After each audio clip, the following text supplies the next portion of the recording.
Welcome back in on a Kansas Sports Chatter. Time now for our quality time interview, an opportunity to spend a little bit more time with our next guest.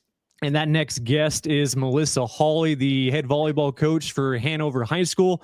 Thanks for coming on the show, Coach. Appreciate the time. Not a problem. For you, I mean, you look at the season right on the verge of starting. How did you attack this summer? How do you go about a typical summer for Hanover volleyball to make sure your players are ready? Well, I have a lot of girls returning this year. I have one that I have to replace, which is Anna Juneman. So we worked a lot on the small stuff, a lot on our passing and making sure it's getting to our setter and our hitting and trying to develop another outside hitter. So with everybody coming back, we didn't have to really start over. So we just tried to emphasize on the things we needed to work on from last year. When you talk about player development, especially during the offseason and more importantly during the summer, what goes into that? Is that one-on-one workouts, individual workouts, or you just hope, purely as they get older, they get better? How do you go about making sure you develop each and every player? We do a lot of work in the summer as a team. The girls go to weights about 6:00 in the morning, 4 days a week during the summer, and that really helps. We have some great coaches that have put that on for them. But at the same time, we have our open gyms to where we get in there as a whole team, and we did a summer volleyball league to help us get the playing time and things like that. And then we also go into that one-on-one work with some of the girls and really focus on the key positions that we need to work on this season. When you're working one-on-one with a player, what are some of the techniques that you're looking at? You can go position by position, but what are some of the finer details, I guess, that you're looking at to make sure they improve? Well, you're right. It depends on what position we're looking at. For our passers, we're really trying to develop them on seeing the ball better and being able to read a hitter, read a server, kind of develop that skill to where they can see where the ball is going before the ball ever crosses the net. Our hitting, we try to develop more into some faster hits, not so much just, hit outside, hit middle, hit backside, but, move the ball around and being able to be versatile at where they're hitting, because you never know what team you're going to come up against and what kind of blocks you're going to see.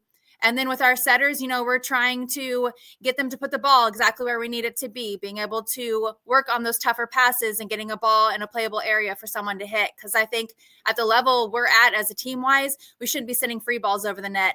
And if I can get a setter to put the ball where it needs to go for somebody to hit it over, it makes it a harder ball to be able to pass up.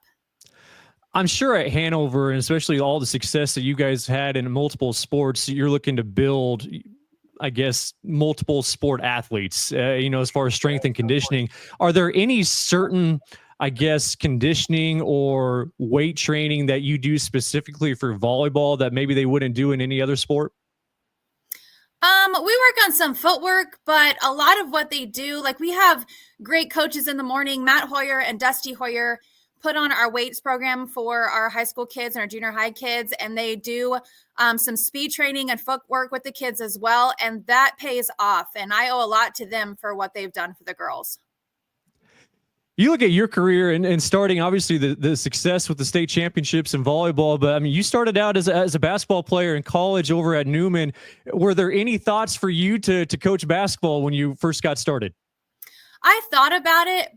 I like to play basketball more than I do to coach it, and I like to coach volleyball more than I like to play it. So I've always had my comfort zone for coaching is volleyball, and I really enjoy that, and I know more about that sport coaching wise than I think I do basketball. When you dove in full force to volleyball, who did you reach out to as far as any advice? Did you get any advice when you first started coaching? I actually reached out to my old college coach a couple times, just for the coaching aspect, but there's a lot of great coaches here at Hanover, and I had a lot of great coaches when I was at Blue Valley for a short time, and really reached out to the older coaches for some advice, and they're great mentors. Any specific details that stood out? You don't have to remember the names, but any specific details that stood out to you when you first started that, hey, man, that's really good advice?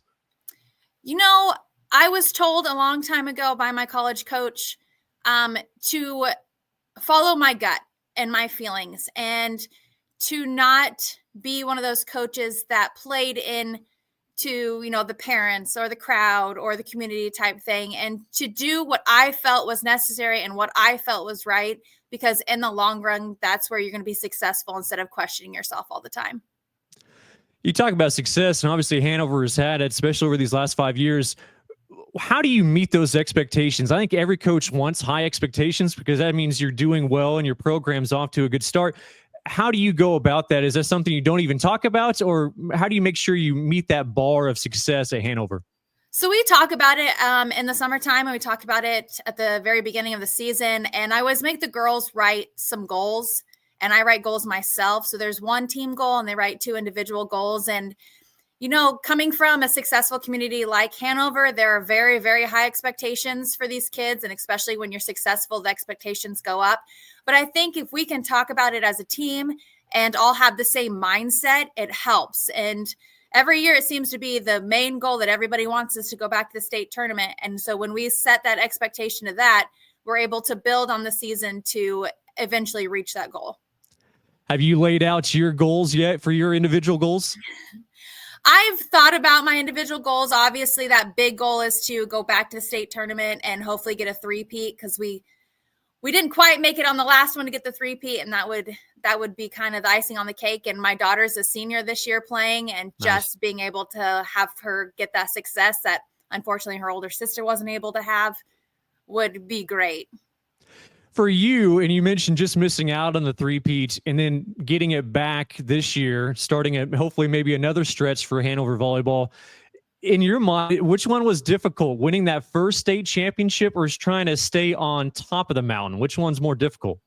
Trying to stay up on top of the mountain, because it doesn't matter where we go. We have a target on our back. We've been to the state championship game 5 years in a row. We've won 3 out of the 5.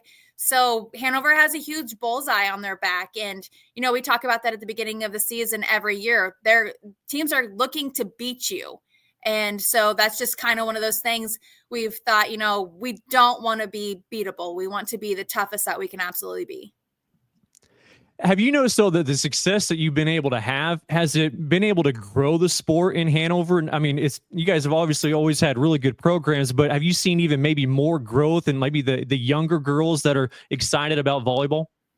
Yes, I have. We also put on a little kids camp during the summer, and we have anywhere from 40 to 50 little kids from the community come to that camp, and it just makes it more exciting because the high school girls come in and work with them, and it just helps build. They want to be like the older girls, and a lot of them are siblings of these younger girls, and they want to be like their older sisters.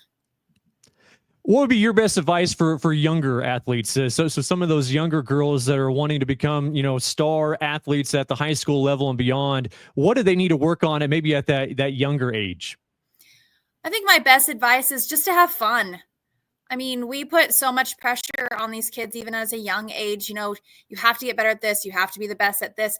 Have fun with it. And I think when you're having fun, then the work ethic goes into it.